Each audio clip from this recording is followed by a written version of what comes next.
Oh, the time will come up when the winds will stop and the breeze will cease to be breathing. Hello, ladies and gentlemen. My name is Mark DiCarlo. I'm kind of laughing because this is Voices of the Coastal Bend reboot or whatever, 0.01 or something.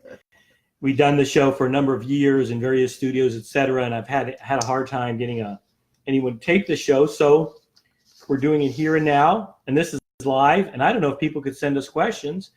John was game, so on this particular show, we're going to be doing questions. John Kelly has been a perennial guest. We've had problems in getting guests on Saturday as the work week has expanded beyond belief in the United States of America. Everybody works on Saturdays now. So we're going to give it a shot. If anybody has any questions. In other words, I'm regularly unemployed or retired, so I'm available. Well, I think, that's cause for another show wherein people are working longer and longer hours.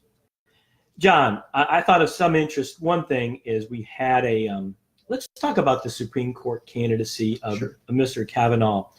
What you thought, do you think he should be excluded as a United States Supreme Court judge? Yeah. Do you think he was a good candidate? What do you think about this Yale and Harvard monopoly that they have over the United States? What are your thoughts on the Mr. Kavanaugh's, Judge Kavanaugh's election as a United States Supreme Court judge? Well, I think that, first of all, it's not an election. I'm sorry. Go ahead. President Trump did a great disservice to his own party and to the nation by nominating Brett Kavanaugh. He seemed to nominate Brett Kavanaugh because of white male privilege, basically. He could have. I'm still looking for that in my own life. He could have nominated Amy Coney Barrett, who would have been a female, who was just as conservative as Brett Kavanaugh, and would have probably more easily passed the Senate with. It would have been very hard for many Democrats to oppose her. But yet he chose Brett Kavanaugh. Well, why did he pick Brett Kavanaugh? Two reasons, I believe. One is Brett represents the same white male privilege that Donald Trump does. And he figures, the last time the Republicans nominated a woman for the Supreme Court, that was Sandra Day O'Connor, and that didn't work out too well for him.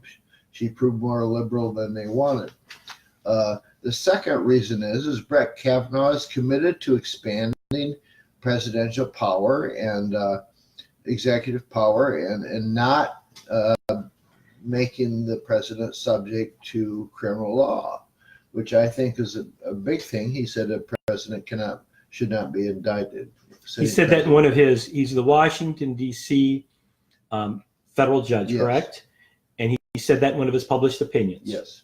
I see. So he doesn't think the United States president should be subject to federal law while president. Yes. And this, in a way, would give President Trump some degree of protection. Exactly. So then we come down to the actual confirmation hearings. The Republicans excluded information from the Bush administration that he'd written about what he'd written about torture, what he'd written on a number of subjects that are basically basic constitutional interest arguments that are at play in our society, and they withheld all that so that the Senate could not properly advise and consent because they didn't know what the guy said. Then on top of this, you have this allegation of sexual assault or allegations of sexual assault, and regardless of whether you think what you think about her accusations, which I found extremely credible. I worked as an investigator one time for several years and investigated many of these cases, and she was entirely reliable. He, on the other hand, misled, didn't answer, acted indignant over normal questions. These are all behaviors you would expect from a perpetrator. I'm sorry, they are. And he was inconsistent, and he lied, and that's more important probably It's not more important than what he did, what he supposedly did, but it is as important when you come to whether we should select a Supreme Court him as a Supreme Court judge. It was obvious that he lied. The investigation was fixed from before it started, not to interview most of the witnesses that could have corroborated any of the allegations, and so he was really installed to perpetrate a Republican majority and a conservative majority on the bench for years to come. They did not care about any of his other faults. He is a very, very partisan, as he indicated by his speech in front of the Senate. I have one question to ask people. If you were going to hire somebody, and the guy come in and said, when you ask him about his drinking, he said, well, I like beer. My friends like beer. I still like beer. And that's all he said. And then he didn't answer certain questions at all. And somebody had made these accusations. There was 2 or 3 accusations for sexual abuse out there. Would we hire him? I wouldn't hire him for a janitor, let alone a Supreme Court judge. The argument. Go ahead, you finish. The argument is we don't operate by that standard in the United States on guilt or innocence. True, we do on job interviews, so and we have every right to. Let's talk about. I may not agree. Obviously, the format of the show we're in. I try to format your opinion, not mine so much. What do you think about, and I try to put this out there on Facebook for whatever it's worth, every one of these Supreme Court judges, I don't know if they went to Harvard or Yale Law School, or they all went to Harvard and Yale Law School and or college, but is this what we want in the United States of America for 2 universities of a certain social status, of a certain cultural and social affiliation, of a certain wealthy group? Is that what our court's about? Now, yes. now one could argue that academically those institutions are very good in terms of a narrow academic paradigm. In other words, you do well in high school and college or whatever you get in law school. But in terms of George Bush. Well, that's a totally separate subject. Yes, but that's the same path. It was a legacy that he got in there. Well, there's some debate whether or not Justice Kavanaugh actually was a legacy. His grandfather went there, and there's some dispute about that. If he got on, but you know how it is. There's probably a legacy and a legacy. Right. And I went to a private school, and I know there's people that pay all this money to go, that may get a little bit of a, and even though it was a good private school, and I liked it, and I think very well of them, I give them a little bit of money, but there's the ones whose parents went there and pay full tuition, and et cetera. So I'm sure that, especially with his partying, it would be hard for me to believe that he would have the academic credentials to get in there. Because in college, I did that stuff, and it does affect you to a certain extent. Mark, let me say this. When I was a freshman in college, I really is my first exposure to alcohol, and I had a family. Mine too. And interrupting you quickly, what I said is, what kind of high school did this guy go to? I'd never seen a high school like that, but a lot of people say that there are high schools out there like that, where there's a kind of degree of drinking that Judge Kavanaugh went through. I had a family history unknown to me of alcoholism, and I quickly succumbed to alcoholism and flunked out my sophomore year. Interesting. Went to junior college, got my act together. I'm laughing, God forbid, right? You're admitting that. No. That does happen, though. I've seen it. Yeah. And then I went back, and guess what, Mark? The only thing I changed was study first, then drink. I was on a dean's list every semester and had a 3.98 in graduate school, and was a full-blown alcoholic. Interesting. And it's participated in all kinds of stuff. Continue to get awards and acclaims. I was in 2 honor societies. You know, my alcoholism at that point didn't. You know, I was young. Okay, there's a difference between alcoholism when you're 50 and alcoholism when you're 20, as far as what your body can take. And I had a lot of blackout drinking. Almost every time I drank, in fact, because I drank to excess. I couldn't not drink to excess. If I drank, I drank to excess. That's the nature of alcohol. Well, my experience was you drink with the guys. Right. You had a lot in common with these people. You were going to college with them. You liked the guys. So you would just get drunk with the guys. Right. But it really didn't go really into sexuality or anything ordinarily. You know what I mean? Because we were in kind of a male dorm, then maybe a little bit more in some of these fraternities. So we just drink with the guys. And it was rather kind of fun, really. Well, I didn't have the blackouts or anything extreme, thank God. I mean, I'm not saying that I was always in total control. But I didn't have those. So, but it is interesting. So, returning something you said, which is very interesting. I didn't find the accuser.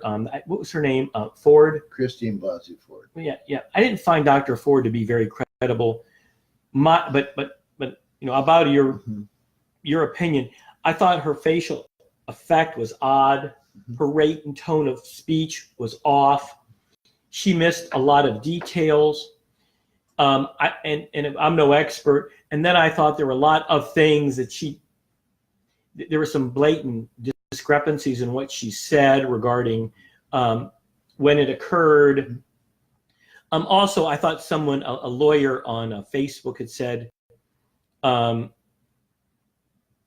is it how bad was it that they're both drinking? He's on top of her, and then that was further as far as it went.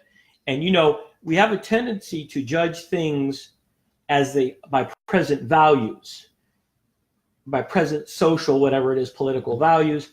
That was some years ago. This is hijinks. So there were 2 concerns I had about her credibility, number 1, and then number 2. And then there's other things too. She has a lawyer on her right and on her left. There's GoFundMe accounts. So I had some issues with her credibility. And then, of course, the passage of the number of years. How would you address some of those issues? Well, first of all, besides working 3 years as an investigator, I spent almost 30 years as a therapist, mental health therapist. And what I saw was somebody who was entirely consistent, behavior was entirely consistent with a trauma victim. The selective memory is extremely likely. Let me interrupt you for 1 second. I would agree. If she would come in my office and she would apply for disability and she would have said she's depressed, I would have just said, look, what happened to you? Basically, I would have assumed she was abused because, as a matter of fact, many of the, 95% of the clients that come into my office that have extreme emotional problems, they were physically or sexually abused, and third would be emotionally, severely emotionally. So I would believe she was abused, but I'm not certain that this one incident would have caused that sort of. Oh, absolutely. Go ahead. The impact of being held down, of being thinking you were being maybe choked to death, that you're going to be raped, and that 2 men are there laughing at you, is really going to be traumatic. You know, she didn't know she was going to get away. You know, and so that behavior and the inconsistencies of memory and stuff like that are entirely consistent with a victim of trauma and sexual assault. I just can't emphasize that enough. Well, you're the expert, and you know I'm not. And it's to voice your opinion. Yeah. As a matter of fact, we have some people watching the show in our new rebooted format. If anybody has any questions, we'll try to integrate them. This is a new thing. Okay. So we were talking. Well, what about the fact that there's secondary gain, perhaps? I mean, now she's a celebrity. Yeah, we're talking. I mean, I don't know. She has an attorney on the right and the left. She's got GoFundMe accounts, which some of those I question. She she stated in the testimony that why she should be afraid, and she was exactly right.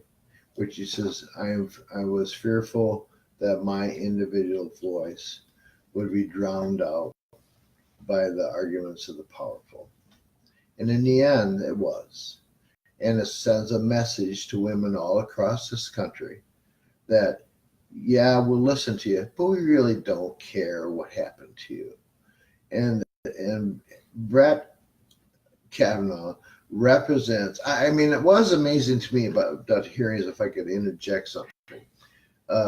Christine Blasey Ford also was obviously a very privileged person. Oh, absolutely. And Okay. and some of the things she said were I found annoying. My beach friends, and Yes, and exactly. then I found it a little bit distant. Some of the things she's saying, I said, oh, okay. What I saw, I saw in those hearings was the insight, an inside view of what is different, what's wrong with America, socially, economically, and politically. That we have a class of people that are above the rest of us. They have all the opportunity. They have lots of privilege. I mean, can you imagine, Mark, if you and I in high school were living the kind of life that, quote, Judge Kavanaugh was according to his calendar? Do you think our parents would have been going along with that? No, I had much tighter reign. Absolutely. I was much tighter reign. I mean, we didn't. Guess what? We were not privileged. Well, no, I wasn't privileged. But on the other hand, I don't necessarily want it. Look, isn't it discriminatory to talk about white male privilege? Isn't it discriminatory to? In other words, aren't you stereotyping in the same way that you stereotype poor, whatever, African Americans or inner city people? Aren't you stereotyping by saying that? Is that fair? I think Brett Kavanaugh gives great insight of that. His history was he was an only child. He got sent to the best schools, and he obviously got good grades. But also, if you look at the I was in a fraternity in college, and I can tell you, I was in a fraternity for my first quarter at Ohio State, but it was pretty much a working class fraternity. Yeah.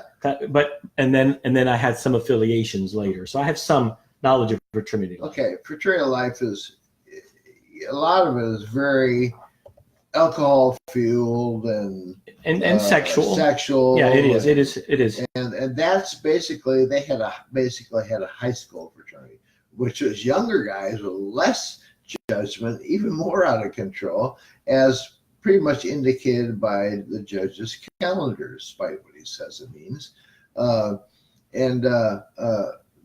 You read the other bios. By the way, just as an aside, aren't you surprised they put that stuff in a yearbook? Oh yeah, you know what was in my yearbooks they didn't have that. No. What was interesting was inside jokes. I don't think. What was interesting was the FBI could have easily. I looked at the yearbook for Brett Kavanaugh's class. Interesting. And went through it, and the members of the 100K club were all listed in there. The FBI could have asked all of them questions. It didn't interview any of them. But let me ask you this. This is a different question.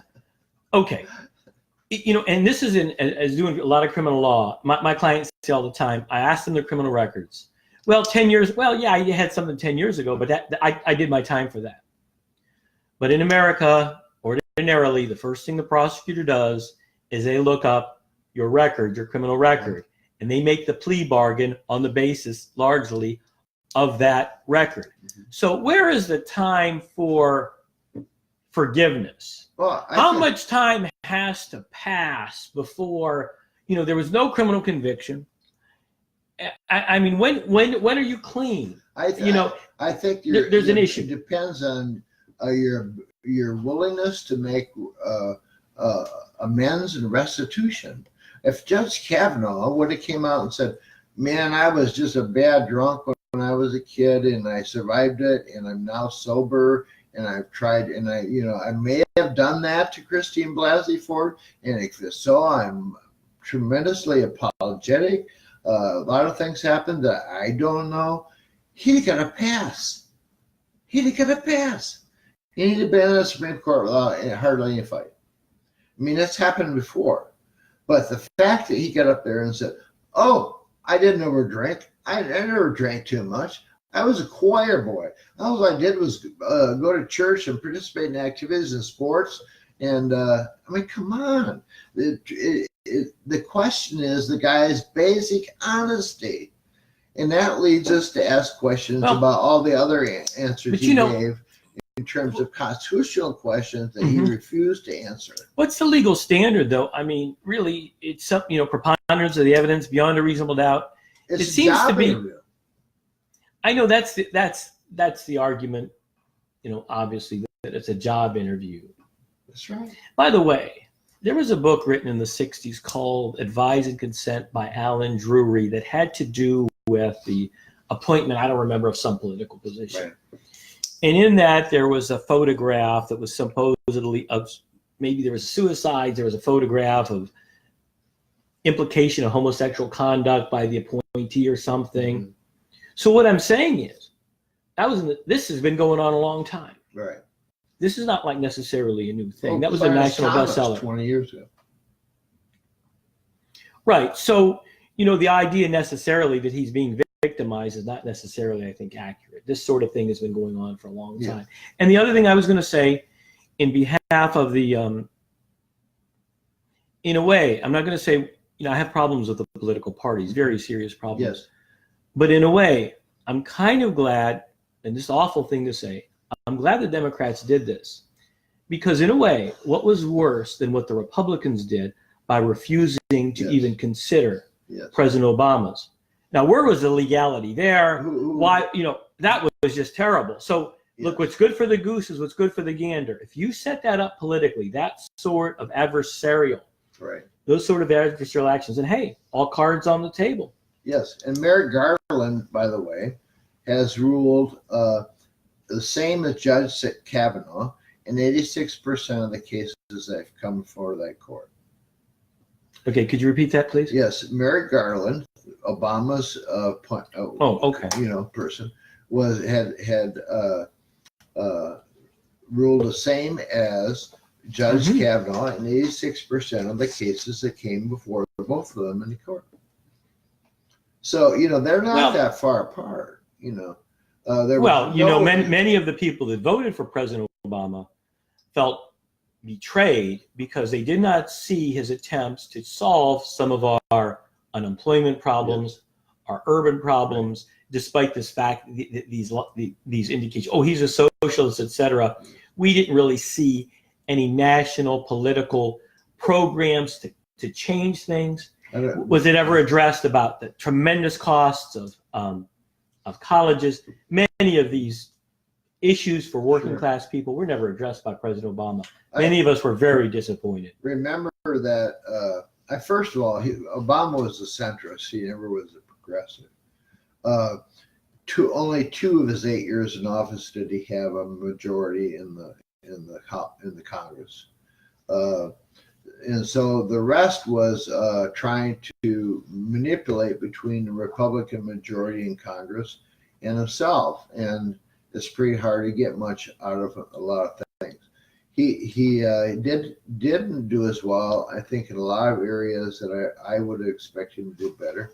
But he had the same foreign policy agenda as President Bush, for example, which many people found very disappointing. Yes, he's not been the measure of I don't know what to say. He was presidential. Donald Trump is not presidential. Well, he has done everything he could to tear this country apart. He says these smart aleck remarks and these base insults. And I don't want to, again, this is overgeneralization too. That's East Coast. That's the East Coast deal. Even me, Northeast Ohio. Yeah. I go back there, or I would hear my parents, God rest their souls, I'd hear them say these smart aleck remarks and say, what do you guys, because I was a call trader down here. I go, why would you say something like that? So in a way, it's a cultural thing. Only to a certain extent. I mean, New Yorkers have traditionally rejected, have thought Donald Trump as a joke. Yeah, he didn't carry New York. No, he didn't. no, they know him. I mean, Well, nobody knows Donald Trump like the people in the city of New York, and they just totally rejected him. And we're going to change subjects here in a minute. And thanks everybody who's watching, which was, I don't know if Andrew Greenwell's still watching, and Ray McMurray, and Damon Sahadi, Alta, Elizabeth Roano. Thanks for watching. God willing, we're going to be able to get this transferred to my public access show and show it. So you were talking about Donald Trump. I guess I would say this. I would say that my heart is in the, Michigan and Ohio and Pennsylvania, where he carried those states based upon largely the promises that he would bring back industry to the United States by imposing tariffs and fair trade deals. You don't think that he's been successful in that regard? No, I think that I've spent August and September in Michigan, and I think generally the feeling is that he has not produced, that the cost of living are outgaining any wage gains that they have. They're not happy about his environmental policies. People in Michigan tend to be somewhat environmental. Beautiful state. It is. And I expect the next governor of Michigan is going to be a Democrat. The other is the Republican. Bill Schuette is a Trump supporter. I think that Michigan will go Democratic, largely Democratic in the next election, in the midterms, and maybe in 2020, depending on what happens between now and then. So I think the real fear for me, personally, is that if the Senate is not regained by the Democrats in November, that President Trump is going to fire Jeff Sessions and install Lindsey Graham, and Lindsey Graham will kill or muzzle the Mueller investigation. And that'll be it, and we'll have lost the republic. From there, it'll be open season on anything that. Boy, I think I'm going to muzzle myself on that issue regarding the Russian interference. I think there's social and cultural issues at work regarding the liberals who have traditionally loved Russia, supported Russia, and all of a sudden now think of Russia as an enemy. First of all, I don't think it's true, Mark. I think there's a difference between liking socialism or social democracy and Russia. That's a false equivalence that the Republicans have always tried to make, that if you like socialism or you like social democracy, then you like Russia. That's not true. That's never been true for a large part. There's a small segment of communists in America that do like Russia. They're not affiliated with the Democrats or the Republicans. I thought excuse me for interrupting, but sure. I thought the anti-Russian propaganda through has been primarily Republican, and as a matter of fact, especially under Ronald Reagan in the 80s, and as a matter of fact, I'm very pleased that we're getting along with these countries, whoever it is, and I'm very pleased that now Russia has changed fundamentally with their affiliation with the Orthodox religion. They have fundamentally changed in many respects. They basically have co-opted it. The head of the Russian Orthodox Church is a close insider to the oligarch. Mm-hmm. I would say that's something tactically that Putin has done that's been very good for him. And not maybe he does. Maybe though he believes it. Maybe like Emperor Constantine believed. There's a cynicism there. The Emperor Constantine's affiliation, of course, with the Catholic Church. Some people basically believe he formed the Catholic Church. And you know, it's kind of interesting the way some of the dictators are affiliated with Sure. Franco and obviously Spain. Constantine, You know, I mean, it is interesting phenomenon. I mean, Constantine recognized that the Roman Empire was failing and Christianity is growing. And so he basically formed the church in two principles. He combined the principles of some of the basic tenets of Christianity and excluded others, and he included those that supported him as quote unquote quote the first Pope, you know, the first representification of God on earth. Well, that was the pagan belief of the Roman Empire, that the emperor was God on earth. Well, there's a very that's combined to that thing, and he only swore allegiance to Christianity on his deathbed. It's a very complicated discussion that apparently he was baptized on his deathbed. It's obviously a very complicated discussion. We can do a whole show, Mark. Yeah, and I would say that the Romans then were saying, before the Christianity, we were strong, we were bold, we were noble, and there's actual quotes saying that caused our demise.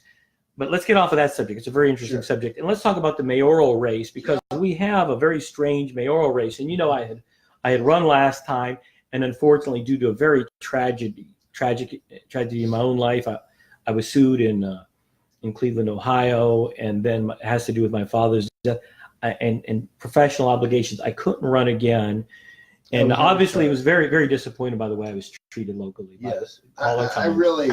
But not talking about me. What do you think about these? What do you think about this election? Well, there's 5 candidates. First of all, there's Ray Madrigal, who's renamed himself Ray Madrigal de Poncevilla because he says he's now the grandson of Poncevilla. Which is, but you know what about Ray? I know that sounds ridiculous, but when I was running, Ray at least talked to me. He treated me like a human. You know, Joe McComb was pretty rude to me. Oh yeah. And Mr. McComb was pretty good to Judy, who helped me with the campaign. I don't think that was right. Right. You know, now that's a personal anecdotal thing, and I didn't mean to read. So that's just an offense. Mr. Madrigal, at least he has a ray of human. He has some humanity. Okay. Go ahead. Ray's a nice guy, but he's not going to win. Okay, so let's. So why is he running? So I think Ray enjoys running. I think he enjoys being in public and going to lots of events, talking about. And then with he's very friendly, you know. And then with changing his name like that, that doesn't help. I don't think, at least amongst most people. So Ray Madrigal. Who else is running? Oh, Dan McQueen. We're thinking about running advertising for Dan McQueen. It says, "Vote for Dan McQueen. You can be sure he'll only be mayor for 37 days and will harass you for 2 years." Is there something going on with the Dan McQueen story? Because you study this stuff a lot more than I do. Is there something that I don't know about Dan McQueen, who won for mayor, I guess that was 2 years ago, and resigned after 37 days, that is unknown to the general public? I thought maybe you had some insight. I think the guy has some serious problems. And then to run again. The way he conducts himself, I think he has some serious. Because he could have wrote out, I believe, that issue regarding his degrees. Oh yeah, that would have. And then. So we, those two we're going to discount right away. They're not going to win. Okay.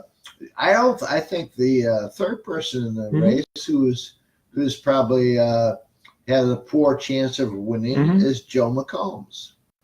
And why? Why would Joe McComb? The establishment, the last race, they got behind him like he was some sort of a special, magnificent person whose integrity could not be questioned. Yes. The deceitful paper, even put out the tragedies in his personal life to give him publicity while he was running. So what's wrong with Joe McComb as mayor? Well, Joe was last time around was the establishment's only candidate available. He was already been appointed. Well, they had Nelda though too. Well, Nelda Martinez. Go ahead. Nelda's not going to win again. And Nelda, they abandoned Nelda after she lost the first time. You know, they're like, she's a loser. She got less when she ran against Joe than she got against Dan McQueen. Mm-hmm. But I would say this. I would say that the Republicans did bandy around Joe McComb, and the Democrats did bandy around Nelda Martinez. I believe so. Well, maybe the party did, but the people certainly didn't. Okay, so I mean, Nelda only got 32% of the vote against Joe. Okay, so we're talking about. So I interrupted you. So I think that, you know, Joe was the only established candidate, the credible established candidate they thought they could depend on. So they got around Joe and rallied Joe. Joe always wanted to be mayor or county judge. He's ran several times for both and failed. And he won in a special election. They had hardly any voters in it. And unfortunately, Joe's they were, I think the reason they abandoned Joe so quickly was because he really become kind of an embarrassment. He's kind of what I call the shucks mayor. He can't run a meeting decently. He doesn't make a good impression. He comes off as a hick. He's not a good PR person. I think that Joe has major problems that they just did not want to live with over the long haul. And they felt they need somebody more dynamic. Well, let's go backwards. Something that I think is important. I think most people would say that Corpus Christi has not done nearly as well as most major communities, whatever cities in Texas. We haven't done as well as Houston, Austin, San Antonio. Sure. Right. Now, there's a reason for that. But reasons for those? Well, you know, and Joe is responsible. Yes. Lloyd Neal is responsible. Yes. But nobody holds these professional politicians feet to the fire about, well, look, you're the one been running the show. Right.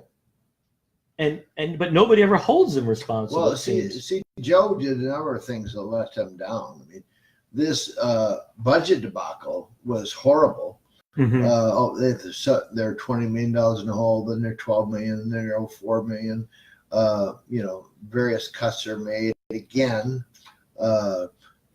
there's problems. This water billing situation goes haywire on him, and he can't manage that.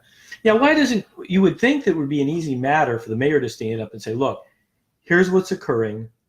We're going to solve the problem. This causes a problem, and do this. But I don't think he ever does. He doesn't do that. It's very simple, right? He did. Let's face it. Hey, there's two of the mayor's one of the mayor's biggest events of the year is the 4th of July celebration. 2 years in a row, Joe couldn't bring that off, right? And 1 year was way delayed, and people weren't told. They got mad, went home. Mm-hmm. The other one started early. So you think he's responsible for the 4th of July celebration? He was responsible for the decision of informing the public. He didn't make a decision until last minute, and consequently, the public didn't get to view. But that's an example, just an example. It's kind of like misspelling potato. You know, that's not the most important thing he ever did, but so whenever everybody remembers. Well, I thought Dan Quayle took it on I thought that was an over-the-top criticism on that. Well, that's what I'm saying. As his name ends in an E, and then maybe he thinks a lot of names like that end in an E. And then I'm going to give you a hard time, too, about being shucks mayor. Isn't that, in fact, another kind of a stereotypical thing to say about somebody with an accent or whatever? It's not just an accent. Mm-hmm. It's his inability to conduct a meeting, to manage things professionally, and like he knows what he's doing. I mean, I sat in a meeting with him for a couple hours with the city council, and it was painful to watch. And I would say to anybody, go and watch Joe on video, on live video when they play the council meetings, or on video when they play council meetings, and watch his behavior. It's just unacceptable for a city this size for him to act the way he does. Okay. Who are other candidates? There's a young man who is running who I've been very concerned about because he seemed to have rise out of nowhere. and he's been pushed by many PACs, which that's another issue regarding these PACs supporting candidates. And this young man seems to, it's been covered up or they explained away the fact that he's not a registered voter in Texas and hasn't been a registered voter for so many years. What is his name? Michael Hall. It's interesting. I got back in town a little over a week ago, and they said it's Michael Hall's running for mayor.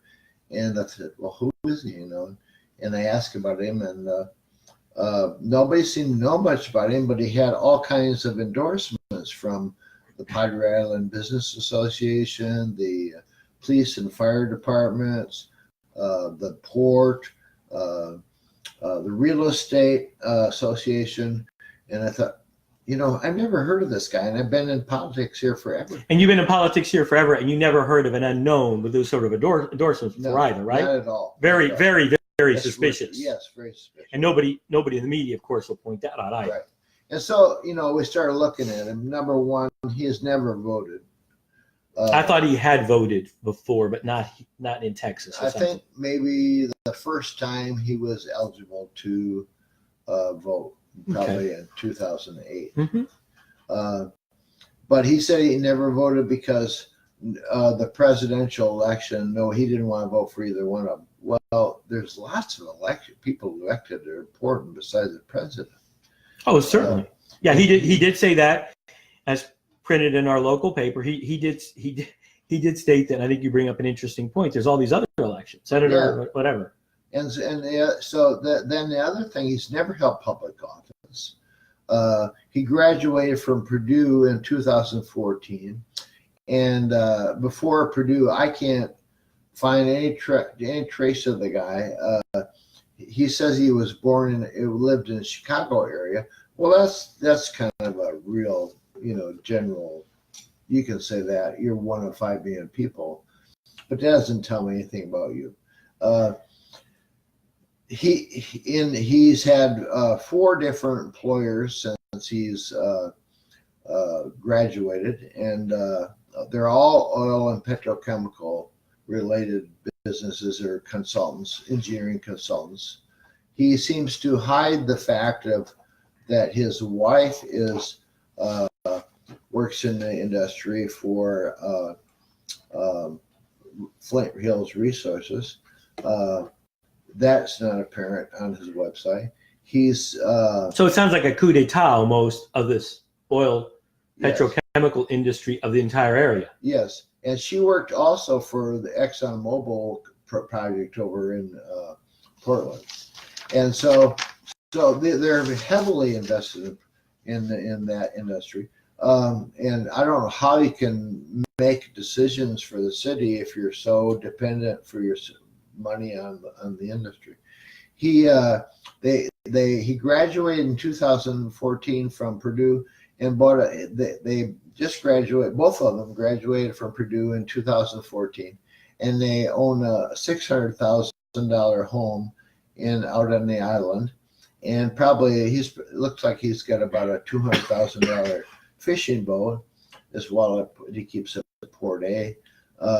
He's 28 years old, and my understanding, he's saying at the forums, is that he had an engineering business and he sold it for some millions of dollars, and now he's going to be just doing this full time, being mayor full time, and he's doing it for us. I'm very skeptical of such a story. Well, I've gotten out of college. yes. I know people with majors. I know how you start a business. I know how long it takes. I know how long it takes to sell a business. If that's true, I'm not buying that. Yes, I'm not buying it. And the thing that the company is talking about was Aspire Food Group out of Austin. It was started by some guys that as a college project. I think they're a startup company. They've got, I think, 40 employees or something in Austin, and they work with about 400 farmers in Ghana raising bugs for food. And so he'd like you to believe that in 2.5 years he made tons of money off this project, but I looked at the project. I've looked at articles about the project, and he says he was an owner. Nowhere in their history can I find anything that he was an owner. He may have been an investor. I don't know, but it does look like he may have been an employee at one time. So we'll see where that goes. But I would assume that he has some measure of other independent wealth. He also is seems to be involved in a hedge fund, and seems to be it'll be interesting to see where that goes. I think that this guy is a wholly owned subsidiary of the port industries. I think he's the issue that's come up lately publicly it's just under the surface.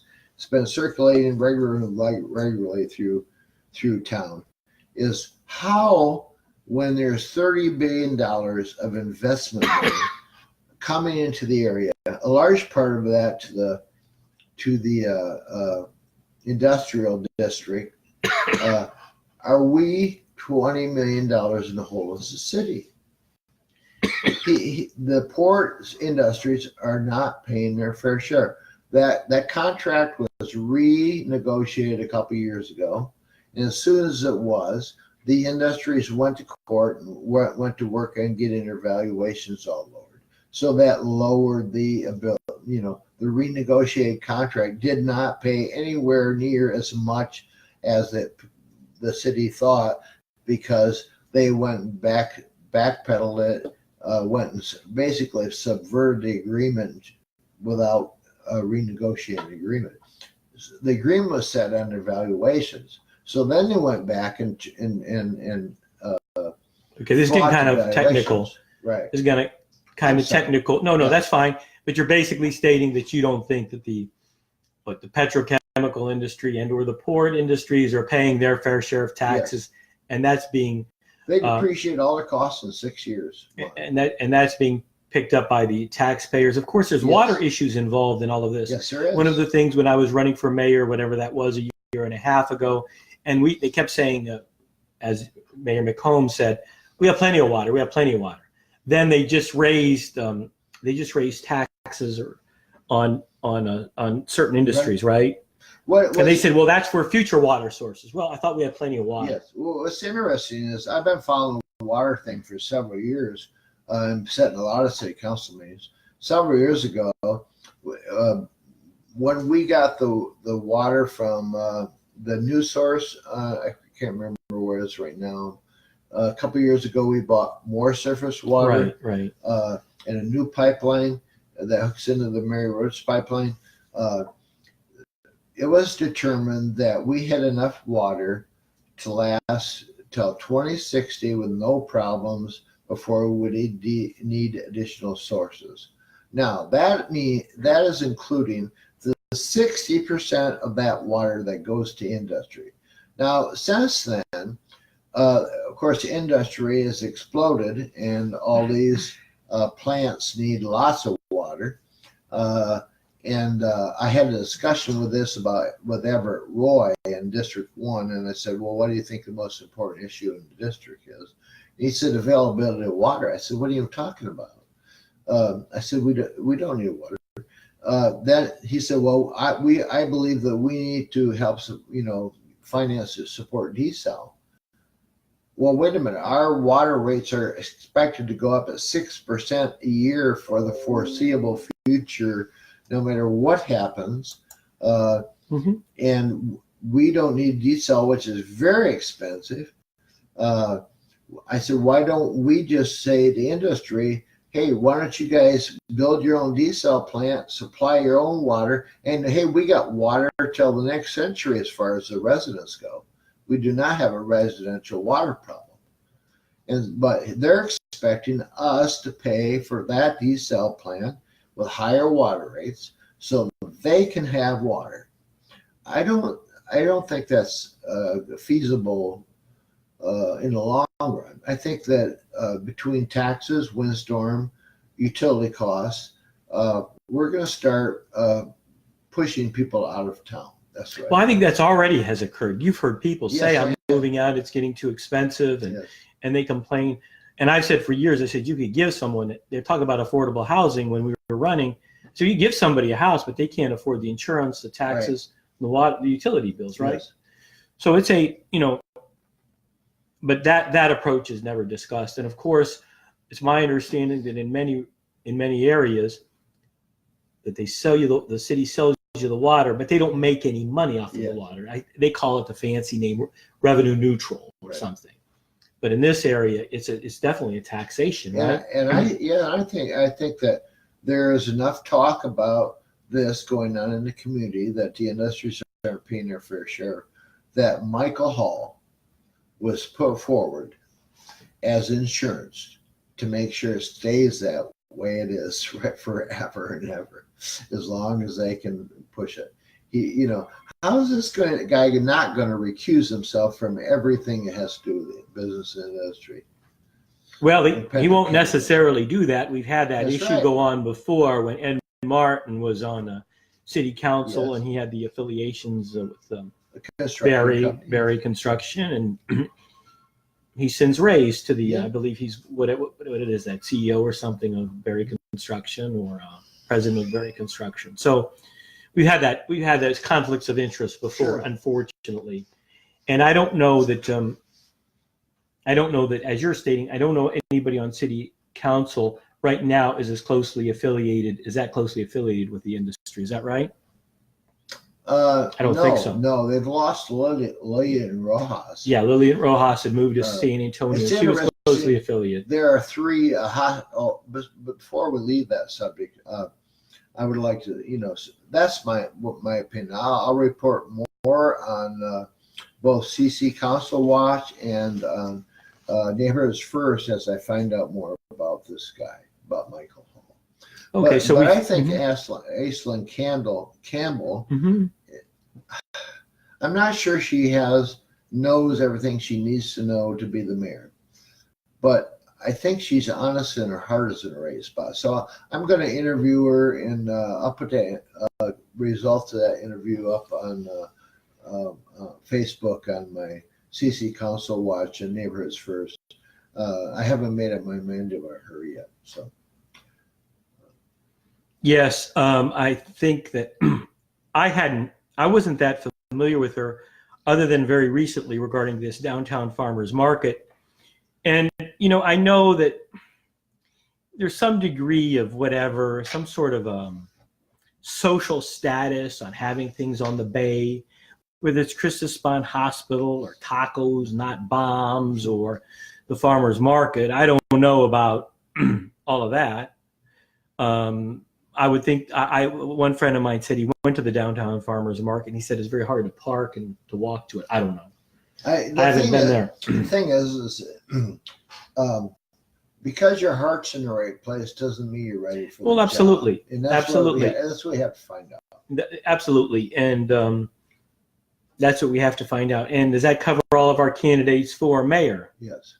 I just want to say that the most cowardly thing that Joe did was to blame Margie Rose and push her out of Okay, that's an interesting local issue. And that's an interesting local issue.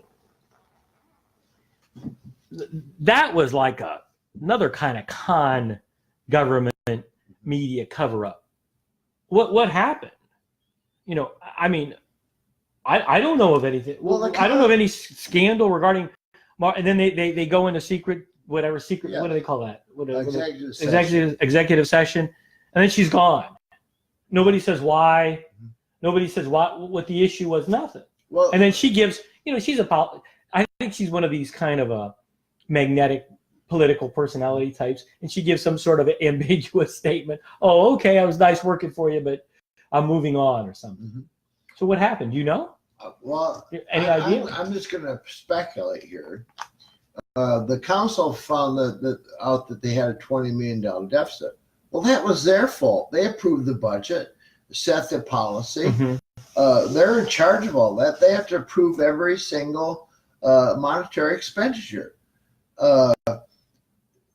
she has to do what they say as far as policy, So Joe didn't want to hold the bag for that, so he blamed her. But how do you say he blamed her? It was obvious it was just implied that he was blaming her. Some obvious quotes that he made. And they thought if they pushed her out, then but then the budget problem was mysteriously Yes. solved. Well, so then there was no issue. I guess so. Well, anyway, she's gone, and what I was very disconcerted with, they hired not one but two, not out-of-city firms, out-of-state firms, to conduct this search for this new manager of the city of Corpus Christi. Now, first of all, do you even? I mean, what kind of waste of money is that? I know. I mean, if you're going to hire a firm, hire somebody at least in the city, at least in the state. It's it's sorry, I was distracted just for a second, but it's so disconcerting that's occurring, and I guess nobody. What do you think? Business What do you as think? usual in Corpus Christi, Mark. I would, like. Well, we're reaching. I'm sorry. Go ahead. I would rather move on because rather than spend 20 minutes talking about the contracting practices of Corpus Christi, which everybody knows are horrible. So Okay. Well, we're reaching the end of the show. Actually, there's a little bit of a misleading. Again, this is our first new show under Voices of the Coastal Bend format, rebooted for John Kelly. can I say promising candidates for other positions? That Very quickly. At large, Judy, can we see the time? I'm really interested in a large. Rudy Garza's probably is my top man for a large. We're still looking at the other current and Rudy Garza members. Yeah. What about RJ Torres? RJ Torres is going to be on the show in a little bit, and I'm showing we have about 5 minutes left. That's showing 3. So go ahead. He's running for District 2. He's very interesting. I'm going to interview him.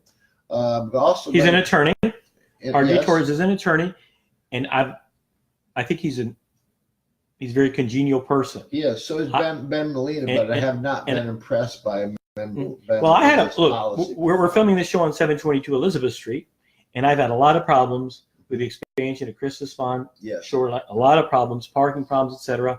I wrote him. I wrote the mayor. Nothing. Yeah. It reminded me of Blake Farenthold or Solomon Ortiz. Hey, we don't want to hear from you. Right. We want to deal with your issue, even if it's documented. So I'm very disappointed in Mr. Molina, who Mr. Torres is coming on, who's more than welcome to come on the show and discuss that. Mr. Firo in District 1 is really interesting young man. I want to interview him as well. I'm going to interview Aislinn Candle. I've asked Michael. Where were you doing your interviews? I'm just teasing. I'm on my front porch. I'm doing interviews and John had a newspaper for some period of years. We the People. We the People magazine, which had a lot of information. Yes. Well, not necessarily the most commercial newspaper, but who am I to talk about commercialism? Right. 50,000 readers, though. We had 50,000 readers. It had a lot of information, and I think, did you close out because of the big recession we had in the United States? We never were a money making thing, Mark, and it took a toll. It was like how many more years can I deliver 30,000 newspapers a month by myself to 100 different places?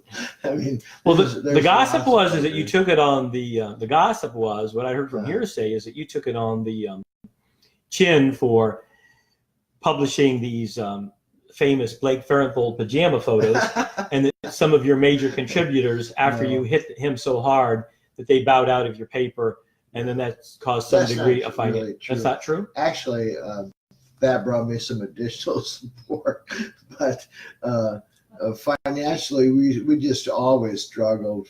None of the major players in town would touch us because they didn't like what we said. That was another thing. Mr. Farenthold had I had a great tragedy in my life that he could have helped me with. Easily. Nothing. I mean, documented easily. You send those emails.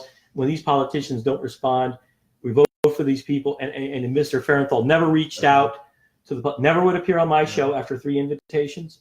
Maybe he would have had a base that would have stuck with him if he would have reached out when some of these other scandals happened. Well, you get ready for replay, Mark, because it looks like Michael Haw is the same political consultant as Blake Farenthold. Thank you very much for coming on. This has been one of our perennial guests. Thanks, Mark. John Kelly, and RJ Torres is going to see me at 11:45. We're going to be doing another show in our new format. Thank you very much. Oh, the time will come up when the winds will stop and the breeze will cease to be breathing, like the stillness in the wind before the hurricane begins.